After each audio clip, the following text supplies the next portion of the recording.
Amen.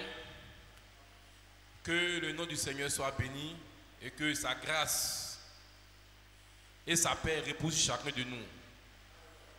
Aujourd'hui est samedi 8 février et nous sommes à Abidjan, à Yopougon, à Guayaté, dans le tabernacle appelé Communauté chrétienne de Yopougon.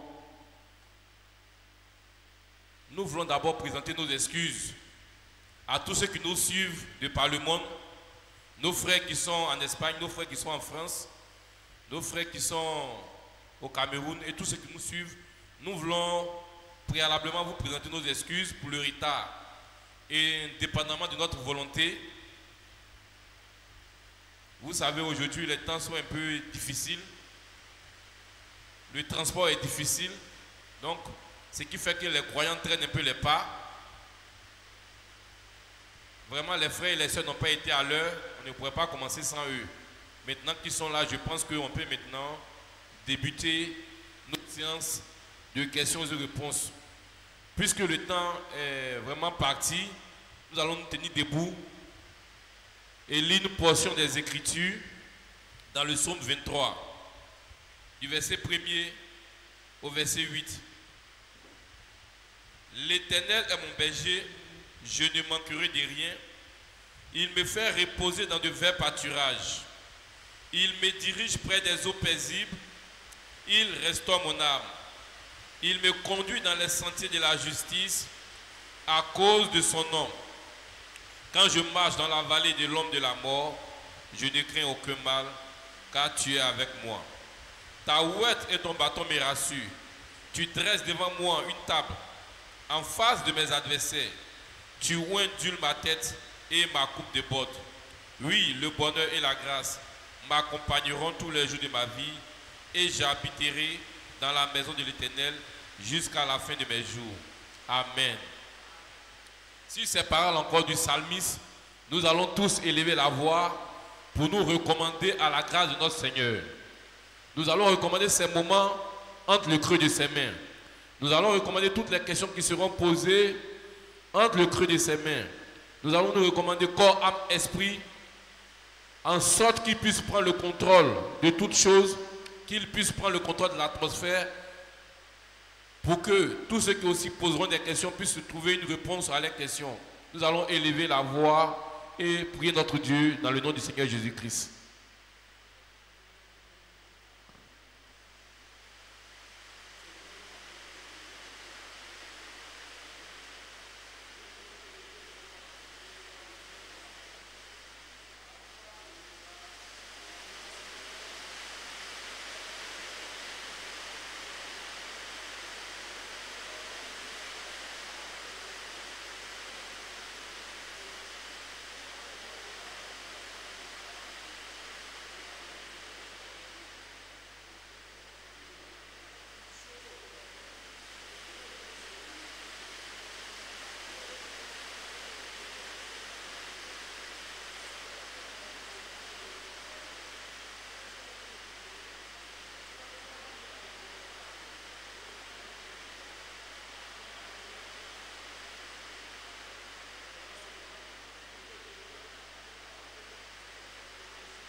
Amen. Tu vas encore prier, tu vas élever la voix.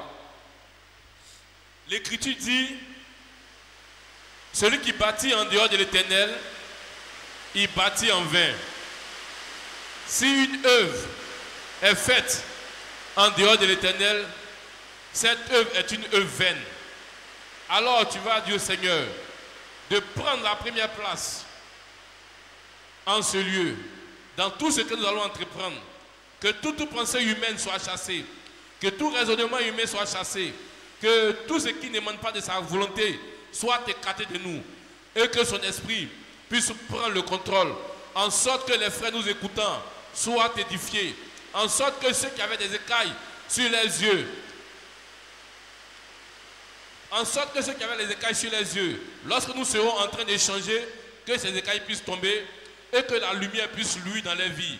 Élève la voix et prie et demande au Seigneur de faire luire sa vérité dans la vie des gens, des uns et des autres. Élève la voix et prie en ce sens.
Amen.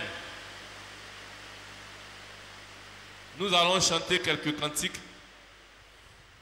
1 ou 2 cantiques. Tu vas prendre à la page 138. Remplis-moi chaque jour d'amour.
Seigneur, avec chant et sourire.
Seigneur, avec chant et sourire. Remplis-moi chaque jour d'amour qui me relève dans mes chutes. C'est Jésus qui combat pour moi, qui combat pour moi dans mes luttes. C'est Jésus a parlé. Je veux croire que je puisse lutter pour sa gloire, car mon bouclier, ma victoire, c'est Jésus-Christ. Je vais à mon Père, je vais à mon Père, et ma voix c'est Jésus. Je suis bien heureuse, je suis bien heureuse, et ma joie c'est Jésus-Christ. Et si même dans la souffrance, mon cœur me parle d'espérance, c'est que j'ai mis ma confiance en Jésus-Christ. Sauf que je ne me glorifie qu'en Jésus-Christ, pour laquelle le ciel ma vie c'est Jésus-Christ. Jésus a parlé, Jésus a parlé. Je veux croire que je puisse lutter pour sa gloire, car mon bouclier, ma victoire, c'est Jésus-Christ. Amen. Tu vas dire un mot bref de prière tout en remerciant ton Dieu pour tout ce qu'il a fait pour toi et pour ce moment qu'il a rendu possible. Élève la voix et prie dans le nom de Jésus-Christ.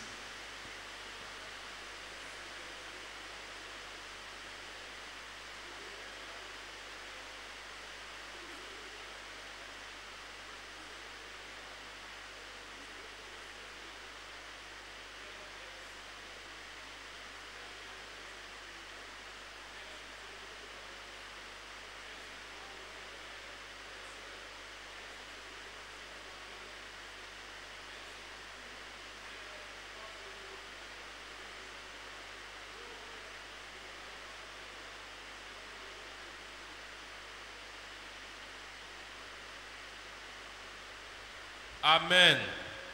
On va s'asseoir respectueusement. Diacre, ancien, y a-t-il des questions? Amen. Il y a bien sûr une question de notre frère Didiero. Une question de notre frère Didiero. Donc on écoute la question. Les sœurs écoutez la question. Les frères écoutez la question. La question est la suivante.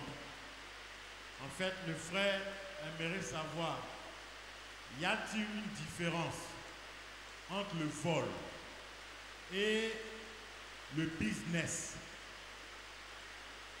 Est-ce qu'on peut faire une différence entre le vol et quelqu'un qui fait un business? Je ne sais pas si les frères comprennent. Amen. Amen.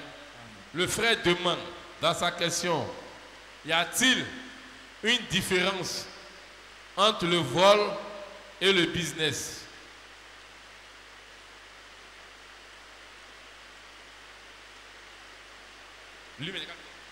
Didio, comme tu es là, tu as le micro, il faut bien nous éclairer sur la question. Qu'est-ce que tu appelles vol dans ton entendement? C'est ce qui a fait que tu as posé la question. Qu'est-ce que tu appelles vol et qu'est-ce que tu appelles business? Pour que aussi on puisse comprendre, pour pouvoir apporter la réponse appropriée.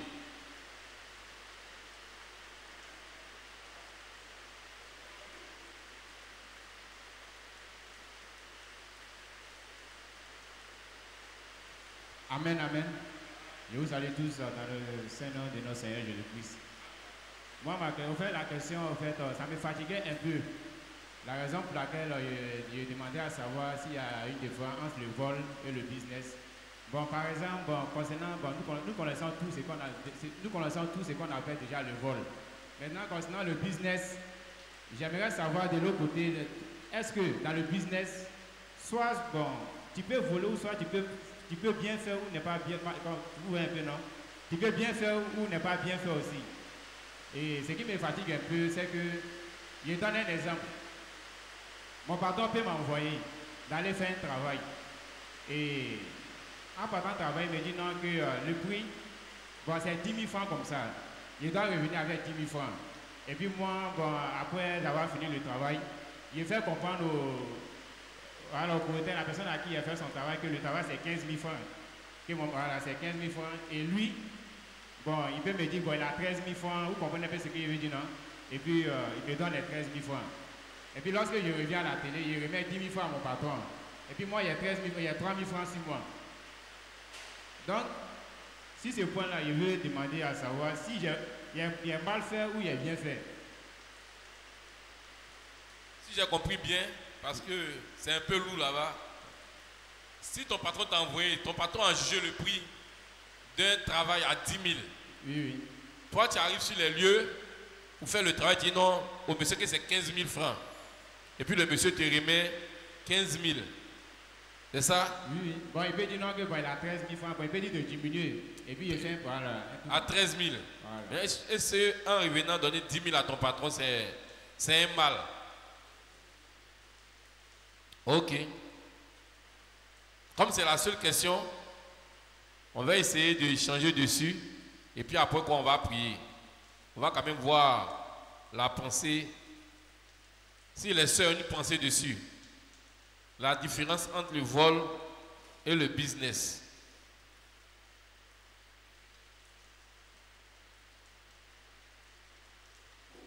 La différence entre le vol et le business. Les frères,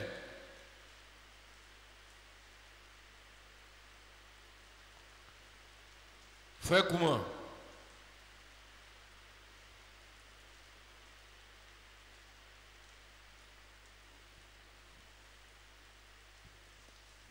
Ah ouais, que Dieu nous bénisse.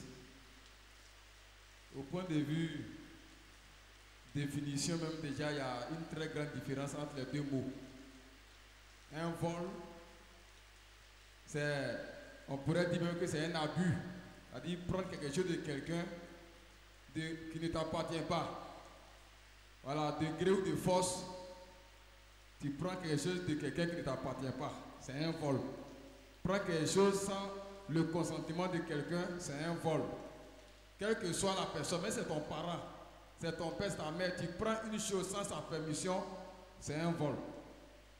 Maintenant, le business, c'est une affaire. Quand les anglophones parlent de business, c'est une affaire. C'est un trafic que vous faites. Vous entendez sur un point et puis vous décidez. Vous êtes d'accord, vous marchez. Si vous n'êtes pas d'accord, vous laissez tomber. Maintenant, je prends l'exemple que toi-même tu as eu à prendre. Ton patron a déjà conclu le marché. Il a dit 10 000. Maintenant, tu es allé avec ton esprit, avec ton intelligence. Bon, tu as joué sur l'esprit du monsieur. Il a marché. Je pense que c'est toi qui as gagné. Parce que le monsieur pourrait te dire non, il a déjà conclu le marché avec ton patron. Donc, moi, je paye 10 000. Dans tous les cas, tu ne perdrais pas puisque ton patron, lui, s'attend à 10 000. Maintenant, si tu fais le marché avec le monsieur et que c'est 13 000, que tu donnes les 13 000 à ton patron, mais il dira, mais mon petit, tu as bien travaillé, tu as été intelligent. Mais si tu viens voir sur les 10 000, il ne dira pas que tu n'es pas intelligent parce que lui, il s'attend à 10 000. Voilà, donc moi je ne vois pas de mal en cela. Voilà, je ne vois pas de mal. Et je pense que il est dit quelque part dans la Bible là-bas que si tu as même un problème avec quelqu'un, avec quelqu'un qui veut te traduire en justice, si pendant que vous êtes en train de partir là, si tu peux négocier avec lui pour ne pas que l'affaire arrive au commissariat et que du commissariat ça puisse arriver en justice pour qu'on te mette en prison, si tu peux discuter avec la personne, négocier avec la personne. Voilà, donc pour moi, je ne vois pas d'inconvénient à cela. Seulement qu'il y a une différence véritable entre business et puis vol. Voilà un peu ma contribution.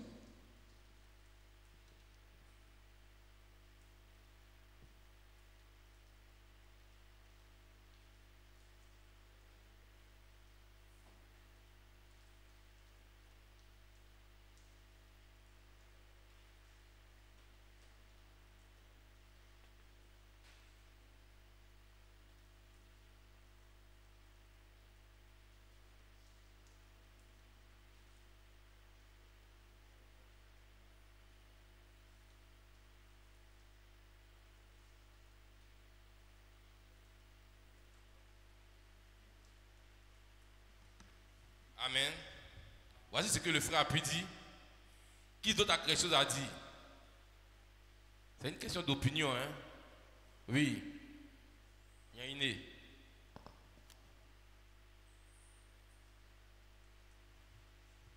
Amen.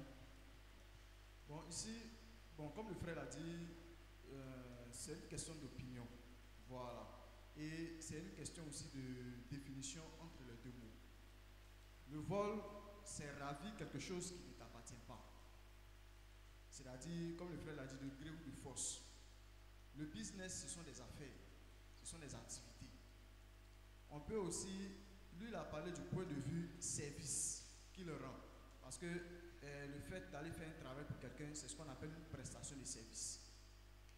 Et dans la prestation de service, tu peux majorer, par exemple, la prestation de service.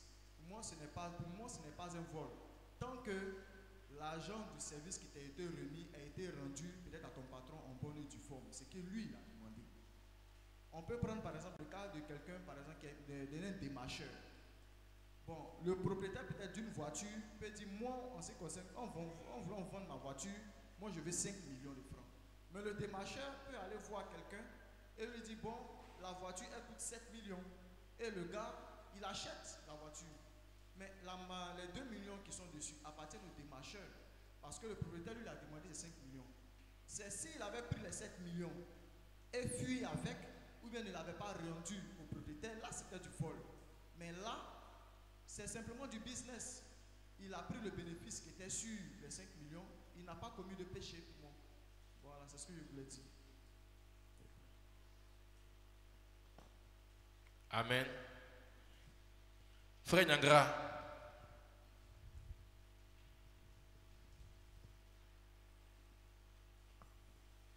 Déjà, on l'a dit, quand on regarde même la définition des deux thèmes, on sait que c'est différent.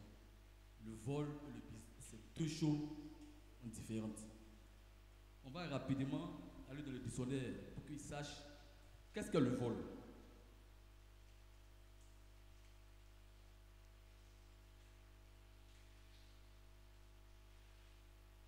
Voilà ce que la Larousse vole.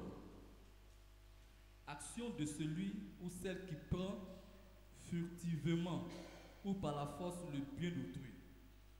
Furtivement veut dire qu'on ne t'a pas vu, tu as pris, tu t'es caché pour prendre. Ça, c'est le vol. Maintenant, on va parler du business. Le business, c'est quoi? Ce sont les affaires. Ce sont les affaires. On attend quoi par business? Une activité commerciale dans laquelle on est rémunéré. C'est ce qu'est le business. Maintenant, quand on prend ton cas, tu dis que tu vas faire une prestation de service. Mais regarde que quand tu t'en vas faire la prestation de service, regarde le cadre dans lequel tu fais la prestation de service. C'est un cadre professionnel. Voilà. Le business pour lequel tu t'en vas faire, le business que tu t'en vas faire, ça appartient à ton patron. Voilà. Donc, si le client te remet de l'argent, toi tu n'as pas à discuter le prix avec le client. Généralement, c'est le patron, quand vous partez faire le business, quand vous partez faire le travail, là, le prix est déjà connu d'avance. Le prix de la prestation est déjà connu d'avance. Maintenant, toi, tu ne peux pas négocier le prix avec le client. De peur que le client appelle le patron un jour, on ne sait jamais. Donc, quand tu dois faire ta prestation au nom de l'entreprise, tu récupères l'argent qui a été accordé. L'argent, c'est-à-dire que si le client et le patron ont négocié un montant bien précis, après avoir fait le travail, toi tu récupères l'argent, tu rentres et tu remets à ton patron. Maintenant, si toi, tu vas là-bas, tu discutes avec le gars, puis le gars te remet une somme qui n'est pas celle que le patron s'attend. C'est laquelle le patron s'attend, c'est un vol. C'est un vol. Et puis regarde, quand tu t'en fais même un business pour l'entreprise, tout ce que tu gagnes là-bas, là, ça appartient à l'entreprise. Ça appartient à l'entreprise. Maintenant, si le client a vu ta bonne prestation personnelle et puis veut te remettre de l'argent, ça tu le prends personnellement. Mais il faut quand même aussi que tu en parles à ton patron. Voilà. Parce que ton patron te dira qu'un jour, que tu fais du business dans son service et il peut te renvoyer. Voilà. Donc il faut structurer le cadre dans lequel on fait le business.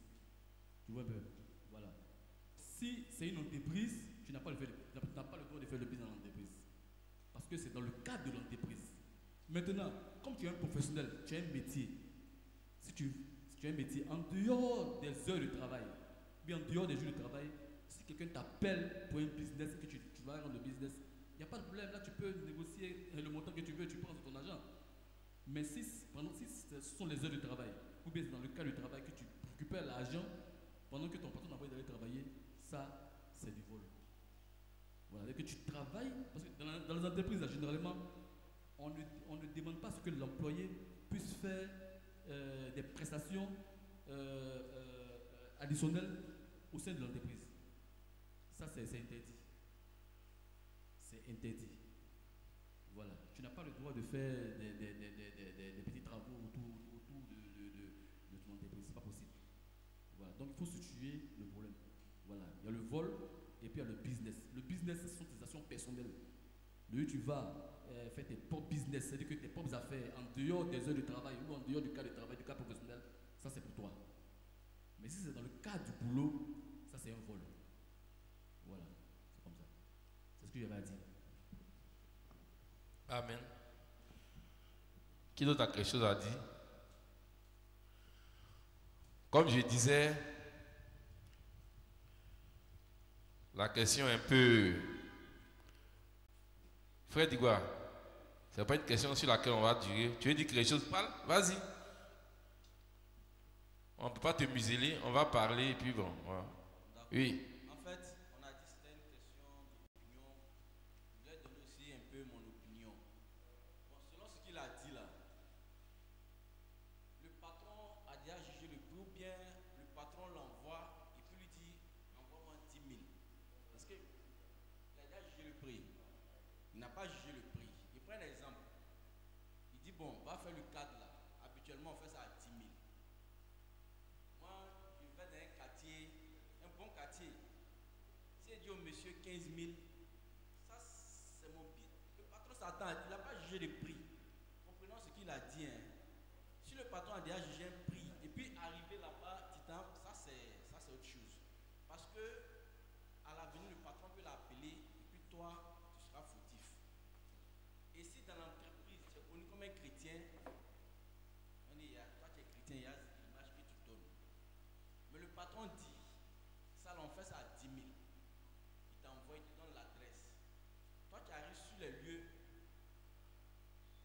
tu peux faire ton business, ça pose pas. Le patron s'attend à 10 000. Maintenant, si le patron avait jugé le prix, là c'est autre chose. Moi c'est mon opinion quoi. Voilà. C'est un peu ce qu'il veut ajouter. Amen. Que le nom du Seigneur soit béni. Chacun a plus ou moins dit quelque chose. Mais ce qu'on doit reconnaître, c'est que le vol, c'est s'approprier de quelque chose d'autrui qui ne t'appartient pas. C'est ça le vol. Ça, c'est interdit. Mais le business, je pense que n'importe qui peut faire le business, même le chrétien. Maintenant, le business, comme je disais, il se situe à plusieurs niveaux. Quand dans la société on t'envoie, pour ce qu'on connaît de la loi, quand la société t'envoie et la société a déjà jugé le prix du travail et que toi tu vas faire un autre prix, on dit la loi appelle ça la concurrence déloyale. Parce que tu t'enrichis sur le dos de la société. Tu fais une concurrence avec la société, tu fais une prestation en dehors de la société, ça c'est puni par la loi. On peut même te prendre pour ça.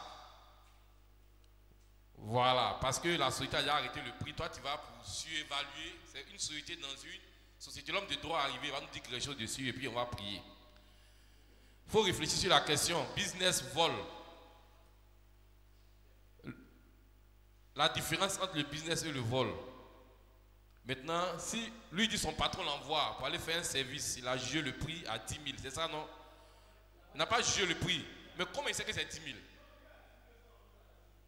Hein, on lui a dit que ça on fait à 10 000.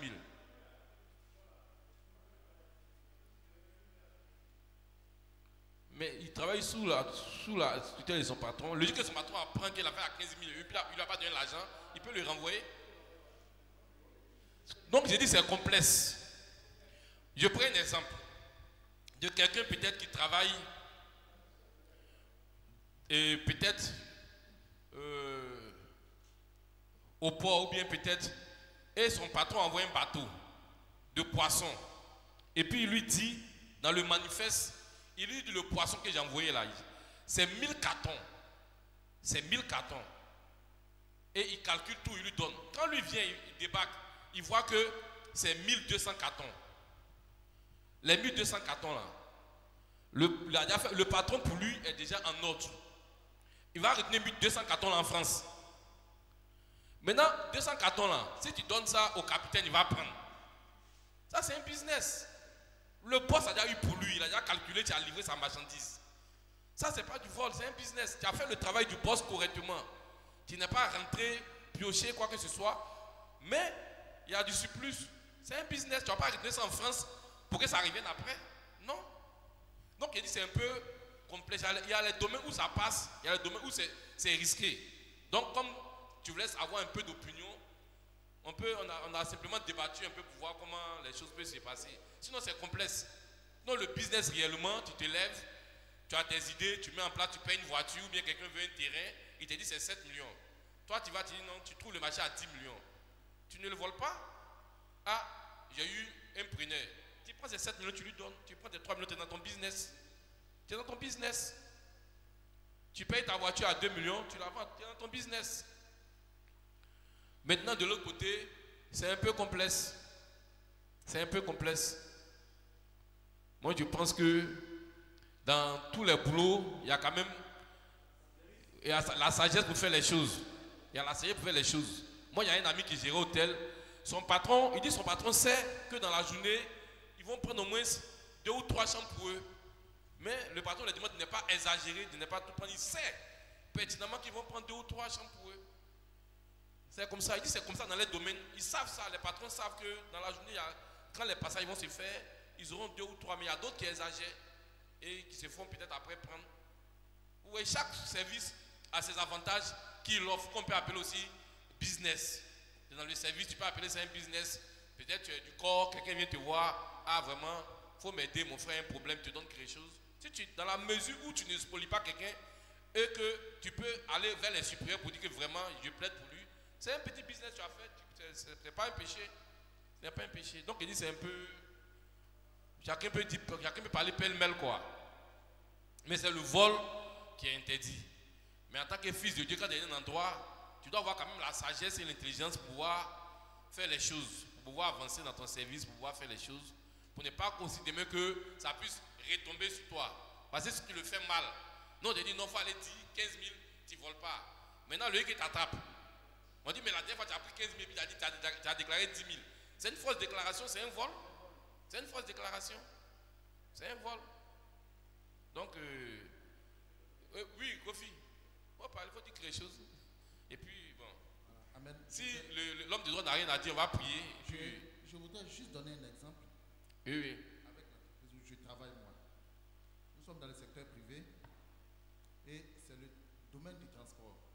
c'est où je travaille. Et les tarifications, il y a des tarifications de 150, 200, 300, il y a 250 même, 300, 500. Maintenant, les types de véhicules que vous connaissez, tout ce qui est vert, blanc, on peut faire les tarifications de 200, de 250, de 300 et de 500. Ça dépend du type de transport. Il y a ce qu'on appelle les navettes, il y a ce qu'on appelle les express. Les express sont déjà out parce que eux, ils ont leur couleur à part. Non, on ne peut pas les mélanger aux autres. Maintenant, quand on envoie quelqu'un qui fait un service de 200 et puis il s'en va, il rentre un code de vente de 500. Il récupère les 500 et puis il prend les 200. Ah, il prend les 300, il donne 200. C'est du vol. A contrario encore, il a un service de 500 et puis il rentre un code de 200.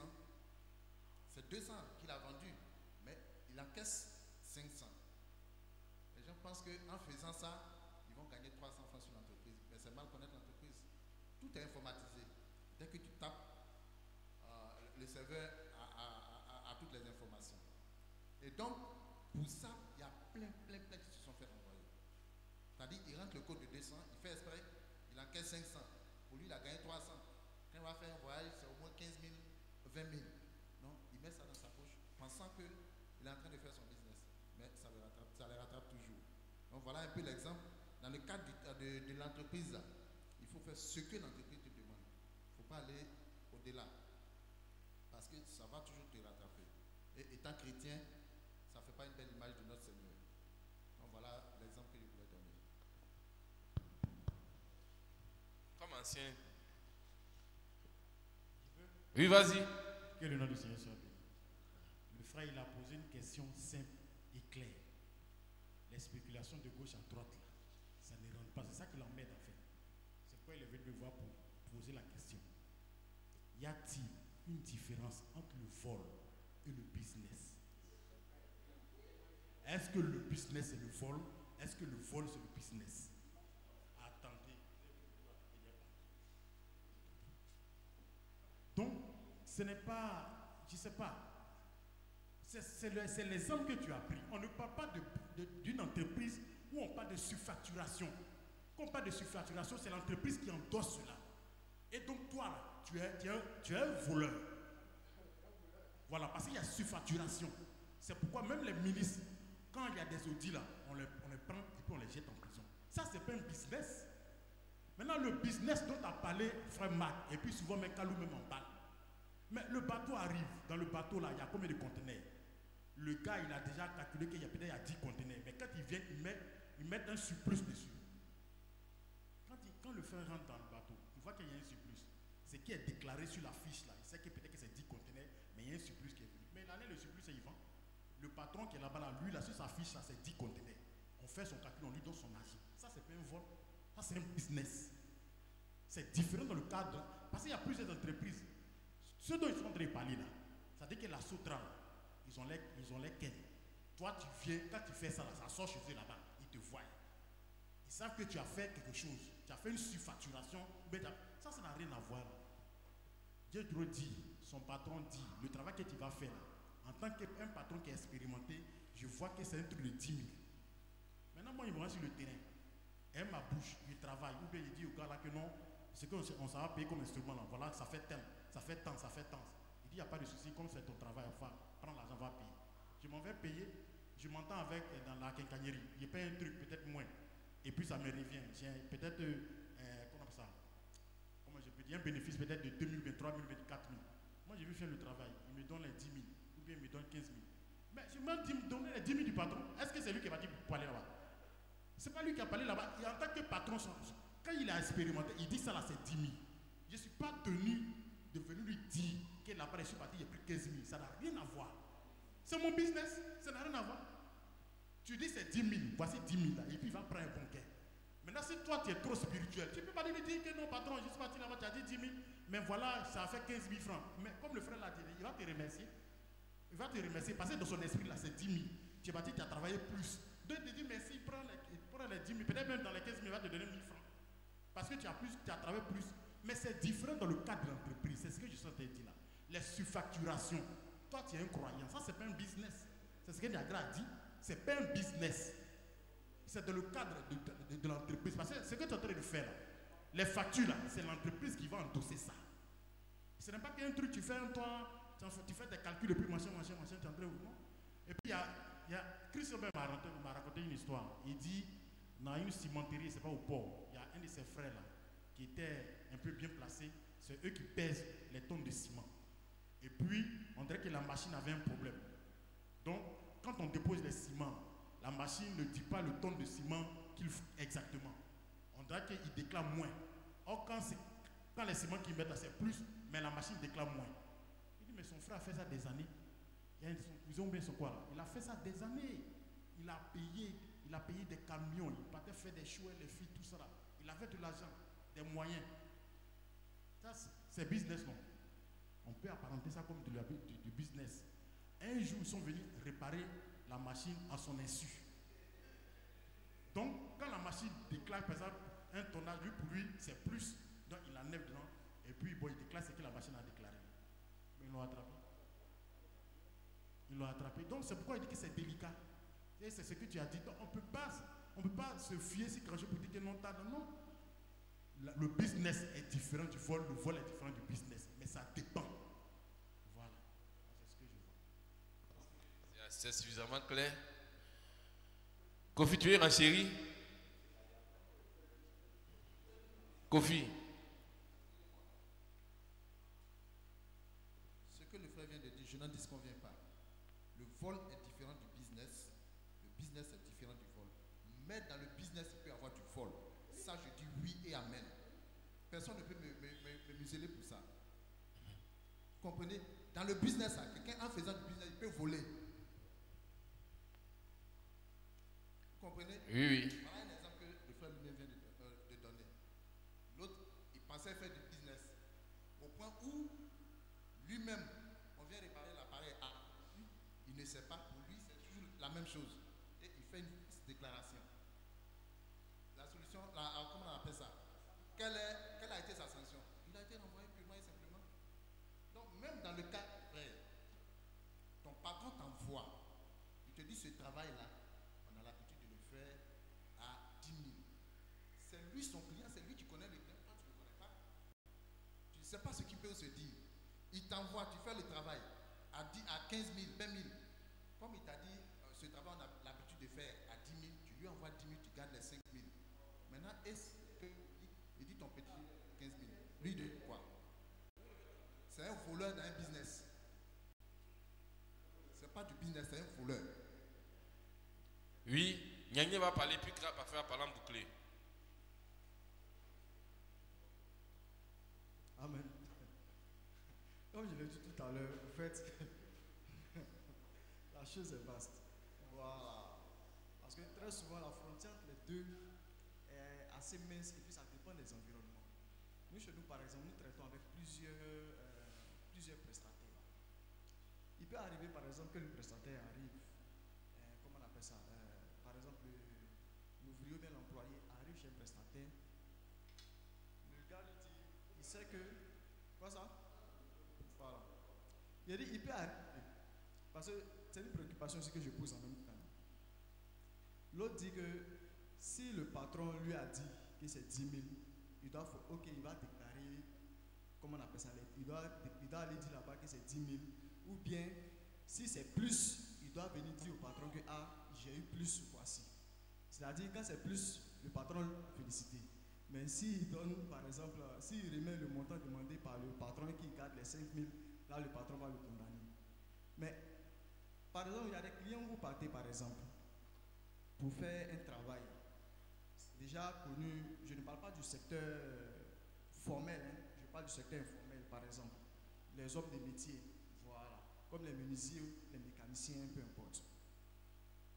Bon, on doit aller faire la réparation par du frein de la voiture. Et le frein, pour réparer, suppose que c'est 10 000 francs. Tu arrives là-bas, tu es en train de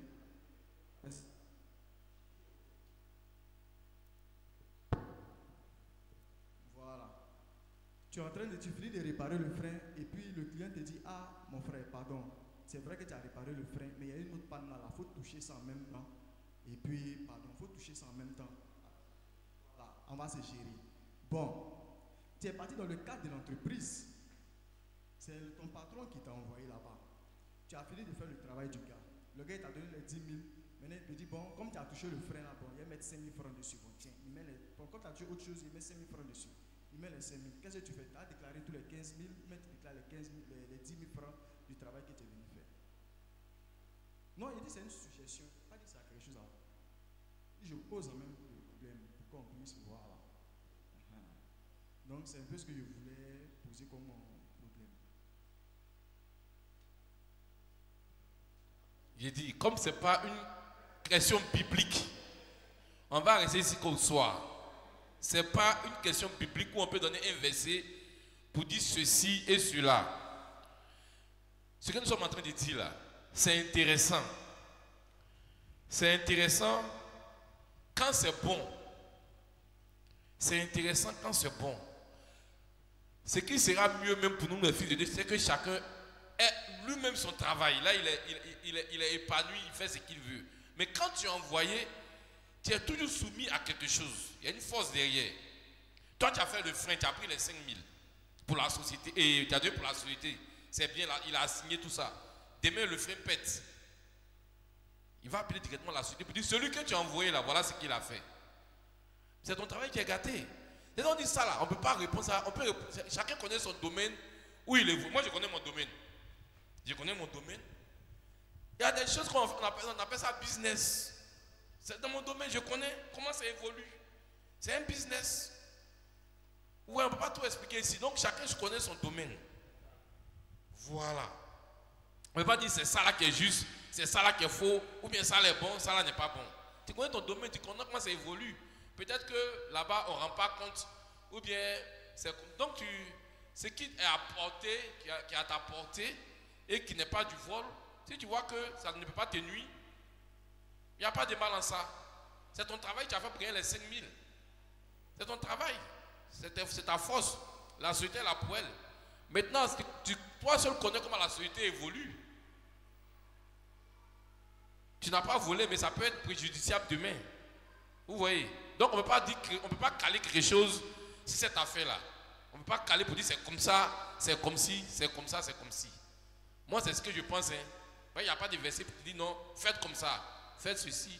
C'est nos opinions, on met là pour voir réellement. Sinon, la question, on a déjà répondu. Le vol est différent du business. Non, si parfait a quelque chose à dire, il va dire ce qu'il a dit, puis on va prier. Comme lui, il a du droit, on va l'écouter. Dès qu'il finit de parler, moi aussi, il n'y a rien à dire. Et puis. Amen. Bon, je pense que tout a été dit. Et comme tout à l'heure, tu l'as souligné, la distinction est claire et nette. Business, vol, ce n'est pas pareil. Peut-être que c'est le terme qui peut prêter à confusion. Business, ce n'est qu'un mot anglais qui veut dire affaire ou bien commerce. Faire du commerce, faire des affaires. C'est ça qu'on appelle business. Mais est-ce que dans le cadre, quand tu es en train de faire les affaires ou bien faire du commerce là, les actions que tu poses là, est-ce que ça rentre dans le cadre de l'activité que tu es en train de mener? Parce que le vol, c'est quoi? Le vol, la définition dans la loi, c'est clair. On dit soustraction de façon qui ne t'appartient pas. Tu as dérobé, pas à toi, à l'insu de la personne qui a pris. Ça peut être de l'argent, ça peut être du matériel, ça peut être tout et n'importe quoi. Mais ça ne t'appartient pas, on ne t'a pas donné, tu as pris. C'est du vol. Tu tombes sous le coup de la loi. Maintenant, business, les exemples que tu as pris, il y va maintenant de la sagesse qui t'habite, des rapports avec ton supérieur qui t'envoie aller faire du travail, et puis tu vas. C'est comme c'est la surfacturation que tu fais.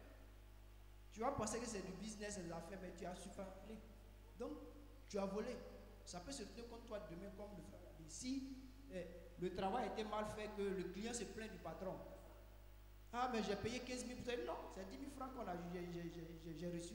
Tu vois, tu tombes directement sous la sanction.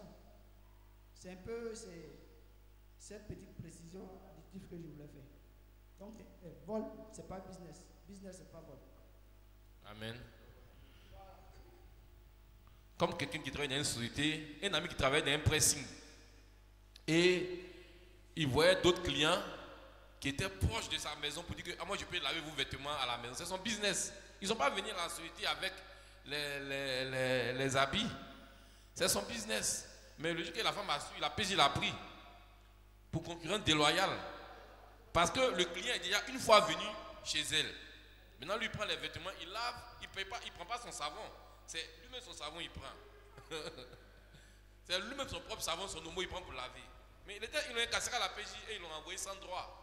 Elle a dit, où tu prends, on continue l'affaire, ou je te renvoie sans tes droits. Non, on a dit quoi? On dit, Joe, il faut laisser droit. Que le nom du Seigneur soit béni. C'est aléatoire. Ça dépend du service dans lequel tu es. Soyons sages, nous sommes des chrétiens. S'il y a des opportunités, on espère des opportunités. Quand il n'y en a pas, on ne force pas la main. Que le nom du Seigneur soit béni. Il nous reste quelques minutes, une quarantaine. On va prier un peu. Et puis on va partir. On va demander à notre sœur Laure de nous donner un cantique de prière. Si tu en as, un cantique de prière. Ceux qui se confient en l'Éternel, ils sont comme la montagne de Sion. C'est page 23, je crois.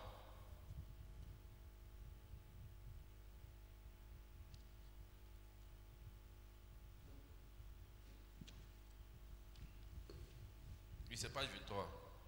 Ceux qui se confient en l'Éternel. Tu vas te disposer pour la prière. La montagne de Sion. Ceux qui se confient en l'Éternel sont comme la montagne de Sion. Elle ne chancelle point. Elle est affermie pour toujours. Elle ne chancelle point. Elle est affermie pour toujours. Les montagnes entourent Jérusalem, ainsi l'Éternel entoure son peuple. Les montagnes entourent Jérusalem, ainsi l'Éternel entoure son peuple. Chérie, oh, Jérusalem, Jérusalem, Jérusalem, chérie, oh, Jérusalem, Jérusalem, Jérusalem. Amen. Nous, avant de commencer à prier, nous allons lancer un appel à ceux qui nous suivent sur Internet. Si vous voulez prier avec nous, priez. Si vous avez aussi des questions, tandis que nous prions, envoyez les questions. Les techniciens se chargeront de nous envoyer ces questions pour que nous puissions apporter une réponse par la grâce de Dieu. Nous voulons que vous le fassiez avec un esprit chrétien, pas dans la malice. Nous allons maintenant élever la voix. Chacun va faire encore un flashback sur sa vie. L'homme de Dieu est en train de nous entretenir sur la stature d'un homme parfait, afin que notre silhouette spirituelle ait une bonne éloquence, afin que nous soyons des chrétiens modèles dans la société, pour le bien de notre être nous-mêmes d'abord et pour le bien des autres. Frère, ces prédications depuis un bon moment sortent. Toi, suis-moi. Tu vas élever la voix et tu vas ouvrir ton cœur au Seigneur. Tu vas lui parler de ta relation, la relation que tu as avec lui. Est-ce que cette relation peut te conduire à avoir la véritable foi? Est-ce que cette relation que tu as avec lui peut te conduire à avoir la véritable vertu, la connaissance, la tempérance, ainsi de suite? Tu vas élever la voix et tu vas parler de ta vie. Tu vas répandre ta vie au devant de ton Seigneur, lui demandant soutien, lui demandant délivrance, lui demandant de véritablement voler à ton secours. Car cette marche n'est pas une marche facile. Le chemin sur lequel nous sommes, c'est le chemin le plus glorieux. Mais la Bible dit qu'il est parsemé d'embûches. Alors tu vas élever la voix et recommander ta vie à sa grâce. Il s'agit de ta vie. Il ne s'agit pas de la vie d'un frère. Il ne s'agit pas de la vie d'une sœur. Tu vas prendre la position qui te semble bon. Et tu vas ouvrir ton cœur au Seigneur. Et lui parler avec sincérité. Le Seigneur sait exaucer le cœur sincère. Élève la voix et parle à ton Dieu dans le nom de Jésus-Christ. Tu vas parler de ta vie. Les circonstances. Les blocages. Là où il y a des achoppements. Tu vas demander à ton Dieu de se souvenir de toi. Car nous sommes dans une marche et nous allons à une destination. Alors, tu dois chaque fois ménager ta monture. Et lève la voix et parle à ton Dieu dans le nom de Jésus-Christ.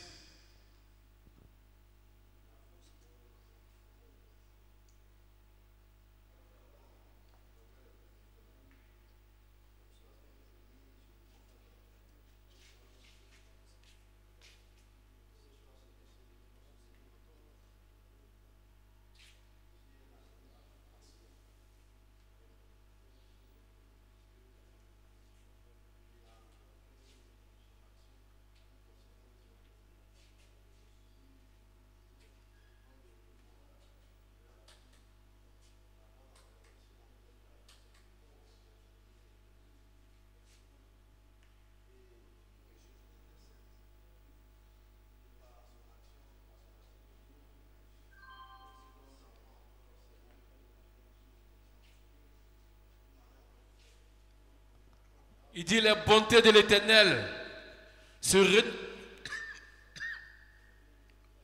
renouvellent chaque jour dans nos vies. Tu vas demander au Seigneur de renouveler ses bontés vis-à-vis de toi. Tu vas lui demander de renouveler ses bienfaits. Qu'il se souvienne de tes manquements, de tes faiblesses. Qu'il t'apporte la délivrance.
L'Écriture dit c'est lui qui renouvelle les forces de l'aigle, afin que l'aigle encore soit aguerri pour continuer le combat. Demande-lui de renouveler tes forces, car le combat devient de plus en plus rude. Lorsque nous allons vers la ligne d'arrivée, le combat devient de plus en plus rude. Alors demande-lui la force, qu'il renouvelle tes forces, ton zèle, ton courage, ta détermination, qu'il te renouvelle, afin que tu puisses continuer le combat.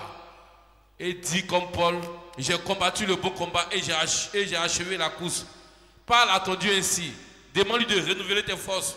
Demande-lui de renouveler tes capacités. Demande-lui de te renouveler entièrement, de renouveler tout en toi, pour que tu puisses, d'une manière déterminée, continuer le combat avec force et haine. Et lève la voix et parle ainsi à ton Dieu, dans le nom de Jésus-Christ. Qu'il te donne suffisamment de force, suffisamment de zèle, qu'il renouvelle ton premier amour, qu'il renouvelle tout ton être entier, pour que réellement tu sois appelé de ce nom-là. Car c'est de ce nom-là nous appelle les vainqueurs. Le vainqueur, c'est celui qui combat. Demande au Seigneur d'affûter tes âmes dans le nom de Jésus-Christ.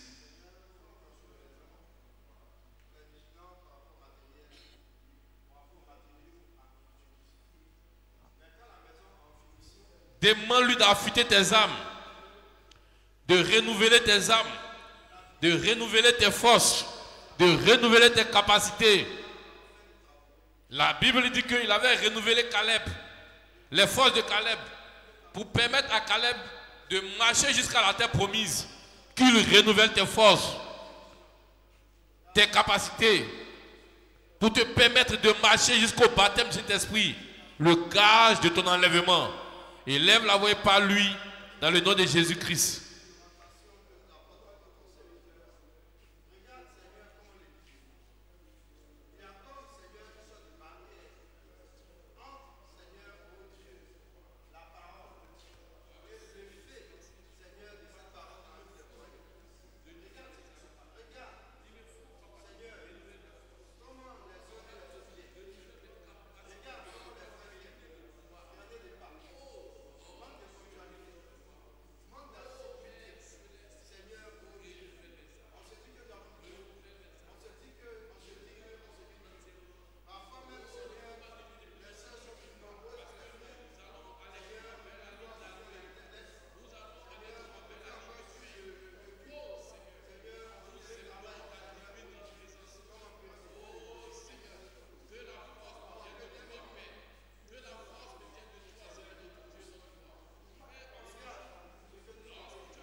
Amen. Nous allons chanter ce cantique à la page 7, à 107, pardon. Ne m'oublie pas, ô tout sauveur. Ne m'oublie pas, ô tout sauveur.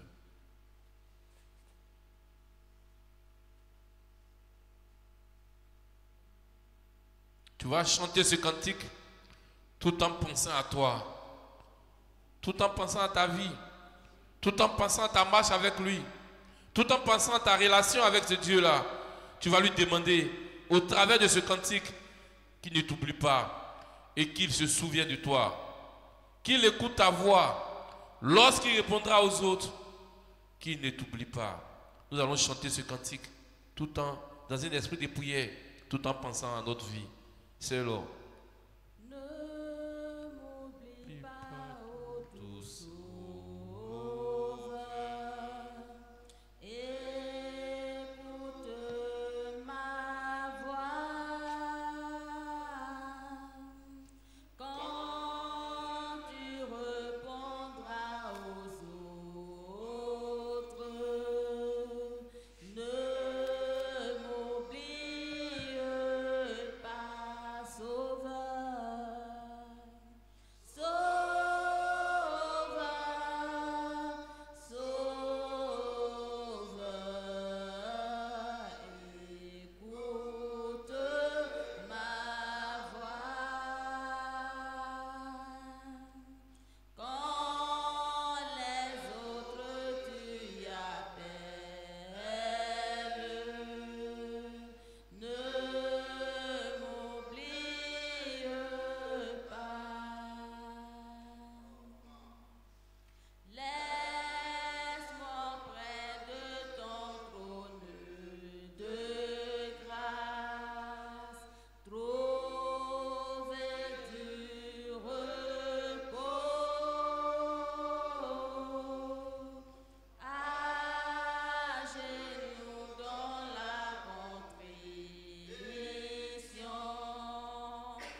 Amen.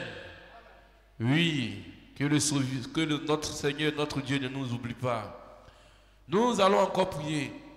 Nous nous souvenons dans les Écritures que lorsque Jacob s'est tenu seul, la Bible dit que Dieu est descendu vers lui. Et Dieu a lutté avec lui. Et arrivé un moment, il a demandé à Jacob de le laisser partir. Jacob dit, aussi longtemps que tu ne me béniras pas, je ne te laisserai pas aller. Et il a continué le combat. C'est la persévérance. Nous aussi, nous devons être persévérants et croire Dieu dans ses promesses. Alors nous allons élever la voix encore. Pour nos frères malades, nous allons nous souvenir de Carlos. Carlos maintenant qui déambule dans les poubelles. Nous allons refuser cette vie à Carlos. Nous allons dire au Seigneur que nous refusons cette vie pour notre frère. Nous ne voulons pas le voir traîner dans les poubelles, mais nous voulons le voir revenir à l'église et te servir comme il te servait. Prêcher aux gens, gagner des âmes comme il le faisait. C'est ce que nous voulons. Nous allons nous souvenir de notre frère Yves. Nous allons nous souvenir de nos sœurs qui ont des difficultés, qui aspirent à quelque chose. Elles aspirent au désir d'enfanter. Mais jusqu'à présent, notre Dieu ne nous a pas répondu. Alors, aussi longtemps qu'il ne viendra pas nous répondre, qu'il ne descendra pas dans la vallée pour venir exaucer son peuple, nous n'allons pas le laisser partir. Nous allons élever la voix et prier pour tous les cas de maladie qu'on connaît dans l'église. Nous allons demander au Seigneur de se souvenir de nous, car il nous a fait la promesse de nous donner la guérison, alors qu'il apporte la guérison dans son peuple, dans le nom de Jésus-Christ. Élève la voix et prie pour un frère, pour une soeur, pour toi-même, pour quelqu'un que tu connais, pour ton frère, pour quelqu'un qui ne vient pas à l'église, que tu connais qui est malade. Élève la voix et pense à quelqu'un, prie pour lui dans le nom de Jésus-Christ.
Amen.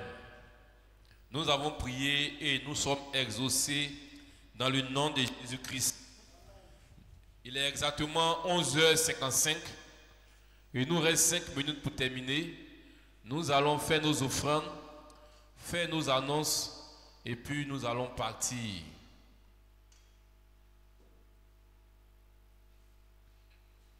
Pour ceux qui sont sur Internet, nous avons bouclé pour ce jour. Il y a une seule question, nous avons essayé d'échanger là-dessus, chacun donnant son opinion.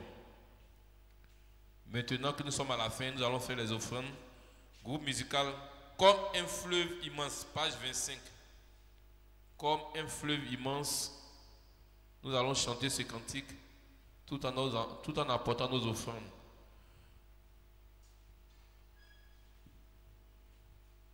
Comme un fleuve immense est la paix de Dieu, parfaite est l'avance, vainqueur en tout lieu. Parfaite est l'augmente, constamment son cours. Parfaite sa pente, sa baisse tout fondée. Fondée si Dieu m'aime, nos cœurs à jamais.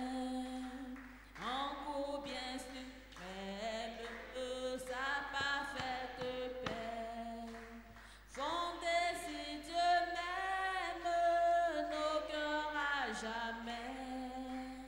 En cours bien suprême, sa parfaite paix. Sous la même trille se brise au mon roi, tout à mes ennemis confond je pour moi.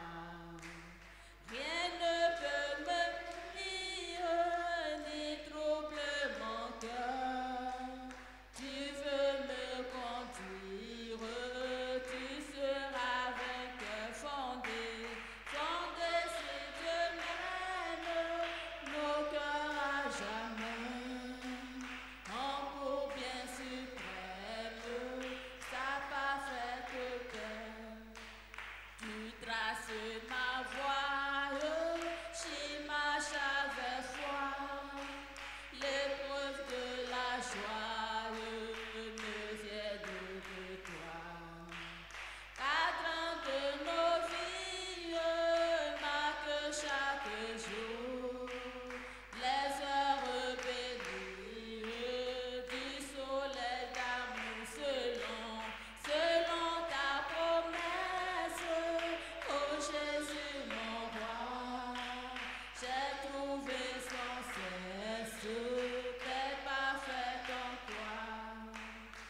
Océan de gloire, paix de mon sauveur, cage de victoire, trésor de bonheur. Ta grâce est finie, coulant nuit de jour, inonder ma vie de vagues d'amour selon. Oh Jésus mon roi, j'ai trouvé sans cesse paix parfaite en toi. Selon ta promesse, oh Jésus mon roi, j'ai trouvé sans cesse paix parfaite en toi. Sur cette note-là encore, tu vas élever la voix et dire merci à Dieu pour ces moments que nous avons passés dans sa présence. Il dit une dans ses parvis vaut mieux que 1000 ailleurs.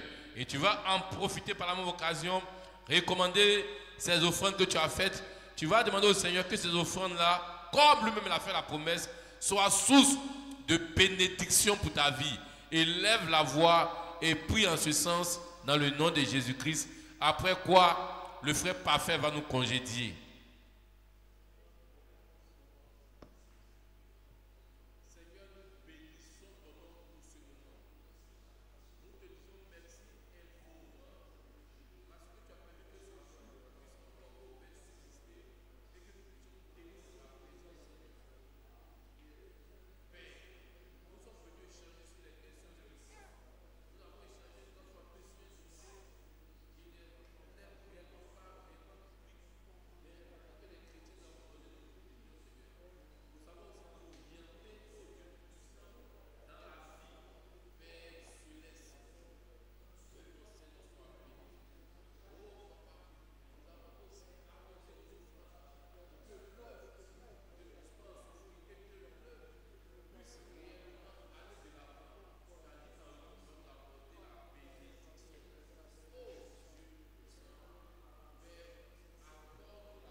Écoutons la prière du frère Krap à faire.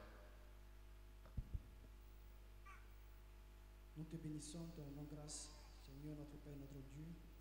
Toi qui as permis encore cet instant que nous puissions encore tout abandonner et nous retrouver ici, afin encore de nous instruire à tes pieds, afin encore de te faire connaître nos besoins, à travers encore le temps de prière que nous avons passé.